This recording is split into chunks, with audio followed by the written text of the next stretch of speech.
Bismillahirrahmanirrahim.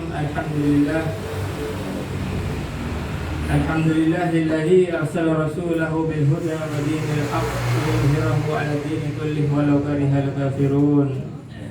Allahumma shalli wa sallim ala sayyidina Muhammadin miftahi babir rahmatillah adada ma fi ilmillah salatu wa salaman da'imaini bidawami mulkillah wa ala alihi wa sahbihi wa wala wa la hawla wa la quwwata illa billah. Subhanaka la ilma lana illa ma 'allamtana innaka antal alimul hakim wa la haula wa la quwwata illa billahil aliyyil azim. Alhamdulillah, para bapak, para ibu yang dirahmati Allah Subhanahu wa taala. Sekarang kita membahas tentang zikir selanjutnya, yaitu bacaan Bismillahirrahmanirrahim. Bacaan Bismillahirrahmanirrahim ini adalah suatu bacaan yang sangat istimewa, Bapak Ibu. Kenapa? Karena Rasulullah Shallallahu Alaihi Wasallam bersabda, "Kullu amrin ribalin la yubda'u fihi bi Bismillahirrahmanirrahim fahuwa abtar au fahuwa aqta." Fahuwa aqta.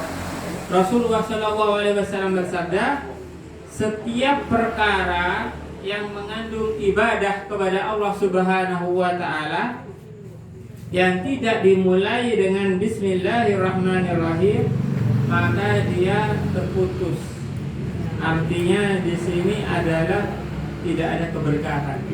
Kalau misalkan setiap perkara, terutama ibadah, kalau misalkan tidak dimulai dengan Bismillahirrahmanirrahim, maka terputus, tidak ada keberkahan di dalamnya. Karena itu para ulama itu mengajarkan, Bapak Ibu, setiap kita mengerjakan sesuatu pakai Bismillah, Bismillahirrahmanirrahim. Apalagi kalau kita membaca Al-Quran, Bismillahirrahmanirrahim. Ketika kita membaca sesuatu, Bismillahirrahmanirrahim. Ketika kita mengawali membaca roti, membaca tiba, Bismillahirrahmanirrahim. Dan setiap surat-surat yang ada di Al-Quran itu disunahkan untuk membaca Bismillahirrahmanirrahim. Jadi kalau misalkan dengan membaca surat, ya, jangan sampai nggak membaca Bismillah. Langsung misalkan inna aqaina kalau kautsar fasolli li rabbika wanhar inna syani'aka huwal abtar, pakai Bismillah, Bismillahirrahmanirrahim. Kenapa? Karena di situ ada keberkahan. Fahuwa aqta, kalau misalkan tidak membaca Bismillah maka terputus, kata Rasulullah SAW, nggak ada keberkahannya. Karena itu pakai Bismillah. Semua surat yang ada di dalam Al-Quran kecuali Fatihah. Kalau Fatihah hukumnya wajib membaca Bismillah. Kenapa? Karena Bismillah termasuk daripada ayat Fatihah. Karena itu kalau misalkan orang nggak membaca Bismillah di dalam Fatihah, maka sholatnya tidak sah, maka sholatnya batal, kecuali Fatihah. Tapi kalau misalkan surat-surat yang lain itu hukumnya sunnah, kecuali satu, yaitu di surat At-Taubah.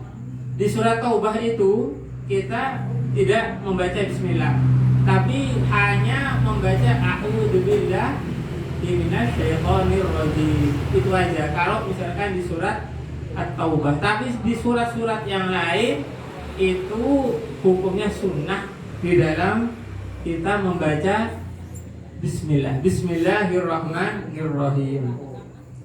Kemudian di sini dikatakan, Bapak Ibu yang dirahmati Allah Subhanahu wa taala, bahwasanya Bismillahirrahmanirrahim ini setiap hurufnya bisa menjaga kita dari musibah, bisa menjaga kita dari bala, bisa menjaga kita dari apa yang tidak kita inginkan.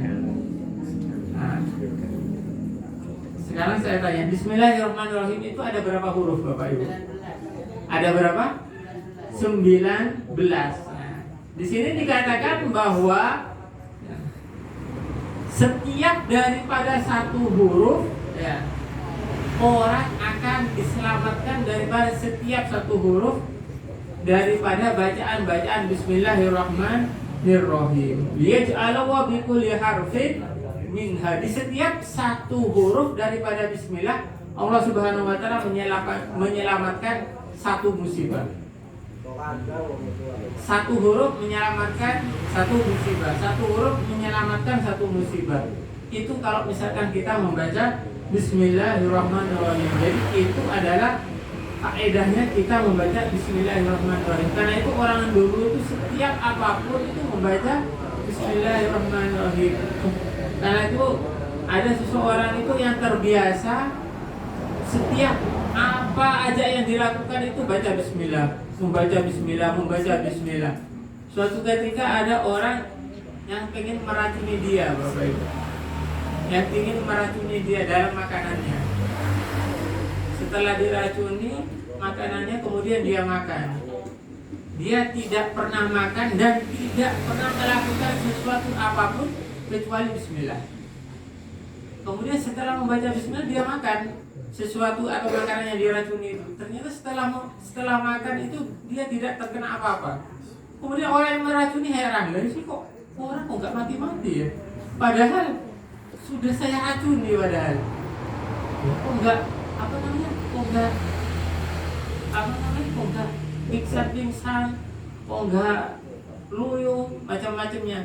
Ternyata apa rahasianya? Karena dia membaca Bismillahirrahmanirrahim setiap apapun, apalagi kalau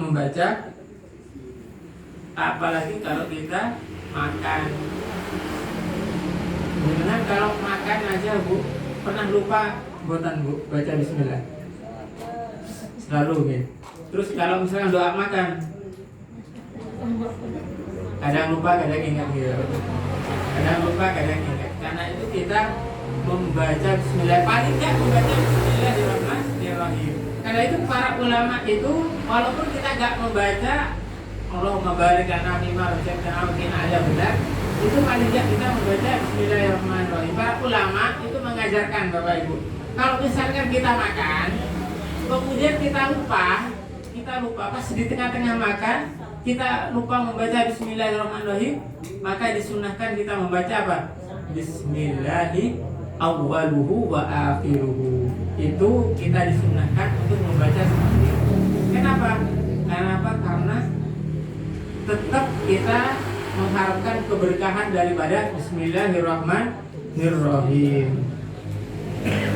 Kemudian di sini dikatakan bahwa ya, barang siapa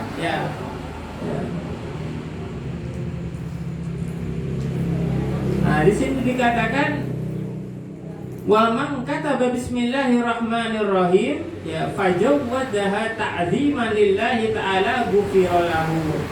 Ya.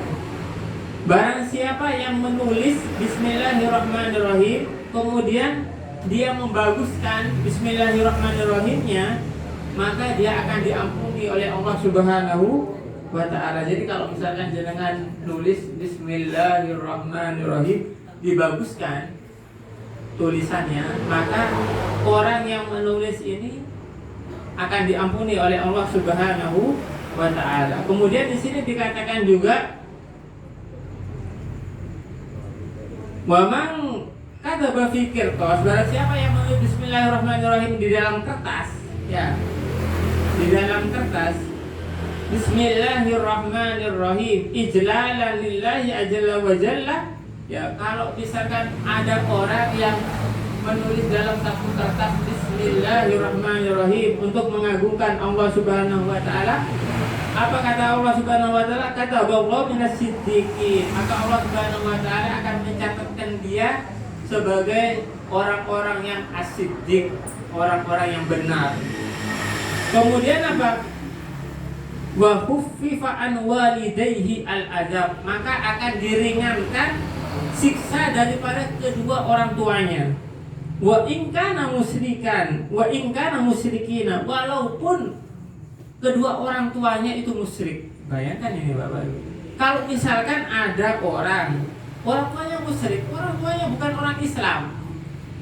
Kemudian ada orang ini anaknya menulis di kertas Bismillahirrahmanirrahim, tapi menulisnya itu dengan rasa khusyuk Bapak. Maksudnya dengan adab dulu, duduk dulu, kemudian menghadap kiblat, ya, kemudian menutup aurat, ya, kemudian mengharapkan niat untuk membaca Bismillahirrahmanirrahim itu untuk mengagungkan Allah Subhanahu Wa Taala, kemudian nulis Bismillahirrahmanirrahim, kemudian disimpan itu kertas yang ada tulisan Bismillahirrahmanirrahim. Apa? Di sini dikatakan bahwa akan diringankan azabnya walaupun orang tuanya itu orang tuanya musyrik. Walaupun orang tuanya itu kafir, diringankan azab, diringankan gitu. Bukan tidak diadab, tetap diadab tapi diringankan. Ini berkat anaknya yang menulis Bismillahirrahmanirrahim di dalam kertas dengan rasa takzim kepada Allah Subhanahu Wa Taala. Nah, apalagi kalau bapak ibunya ini orang Islam, maka tambah insya Allah diampuni oleh Allah Subhanahu Wa Taala. Kira-kira ringan buatan tulis Bismillahirrahmanirrahim. Nah, karena itu mungkin ini adalah sesuatu yang ringan. Salah satu daripada kita menolong orang tua kita agar apa? Agar tidak diazab oleh Allah Subhanahu Wa Taala. Tapi Bismillahirrahmanirrahimnya pakai bahasa Arab, Ibu. Bukan pakai bahasa Latin, bukan. Tapi pakai bahasa Arab itu. Bismillah. Kalau misalkan jenengan tidak tahu, di Al-Qur'an itu kan ada itu besar itu. Kata Bismillahirrahmanirrahim mawon. Nah, tulisan di situ di Al-Qur'an itu Bismillahirrahmanirrahim. Dengan niat mengagungkan kepada Allah Subhanahu Wa Taala, maka akan diringankan azab. Itu kalau orang musyrik. Tapi kalau misalnya orang tua kita orang mukmin, orang Islam, maka insya Allah diampuni dosa-dosanya. Nah, karena itu para bapak, para ibu yang dirahmati Allah Subhanahu Wa Taala, inilah kedahsyatan daripada bacaan Bismillahirrahmanirrahim yang setiap kita manusia dipakai wirid di dalam rotib al-atos ini. Karena itu di luar rotib al-atos kita sering membaca Bismillahirrahmanirrahim, dan kalau sempat kita tuliskan di dalam kertas yaitu lafaz Bismillahirrahmanirrahim. Karena itu kalau misalkan apapun, ya, kalau kita punya buku, para ulama itu mengajarkan kalau kita punya buku, kalau kita punya barang itu disunahkan diawali dengan Bismillahirrahmanirrahim, baru di bawahnya nama anak. Nah, seperti itu. Ajarkan itu kepada anak-anak. Jadi kalau misalkan punya buku paket, buku LKS, nah itu awalnya sebelum menuliskan nama Bismillahirrahmanirrahim dulu, baru di bawahnya nama. Nah, karena itu ini faedahnya luar biasa sekali. Semoga apa yang kita pelajari di malam ini, khususnya mengenai arti atau tafsir daripada bacaan roti al-atos ini, semoga memberikan kita manfaat, insya Allah manfaat di dunia dan utamanya manfaat di akhirat kita nanti. Dan insya Allah berkat rotib ini, berkat maulid ini, insya Allah hajat-hajat kita insya Allah dikabulkan oleh Allah Subhanahu Wa Taala. Amin amin amin amin ya rabbal alamin. Qatama qasidana wa zalmina jamalha. Wassalamualaikum warahmatullahi wabarakatuh. Waalaikumsalam warahmatullahi wabarakatuh.